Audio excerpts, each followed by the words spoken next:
ગાંધીજીએ જે અત્યારે નિવેદન આપ્યું છે તો એ એમનું નિવેદન પાછું ખેંચે અને ક્ષત્રિય સમાજની માફી માગે. હું એવી વ્યક્તિ છું કે દરેક પાસા મારી સાથે સમાન હોય છે, બરાબર છે. રાહુલ ગાંધીજી કોઈ એવા વ્યક્તિ નથી કે એને માફ કરી દેવામાં આવે, અને એને જે આ ટિપ્પણી કરી છે તદ્દન અયોગ્ય કહેવાય. કે એમને પહેલાં વિચારવું જોઈએ. રાહુલ ગાંધીજી અમારો ઇતિહાસ જાણી લ્યો કે અમારા રજવાડોએ 562 રજવાડા આપ્યા છે, નહીં કે જમીનો છીનવી લીધી છે. તો રાહુલ ગાંધીજી પોતાનો શબ્દ પાછા ખેંચે અને ક્ષત્રિય સમાજની માફી માગે.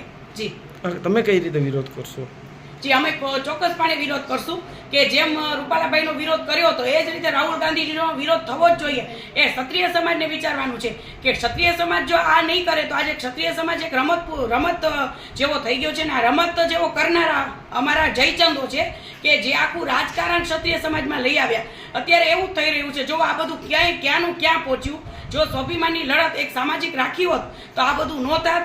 આ જયચંદોએ આખા ક્ષત્રિય સમાજને 20 વર્ષ પાછા ખેંચી ગયા. જી કેટલું સમાજને નુકસાની થઈ બેન? ઘણું બધું. આગળ જતા સમાજને વિચારવાનું છે કે જે અત્યારે જે સમાજે કર્યું છે એ સમાજને જોજો કેટલું બધું નુકસાન થશે.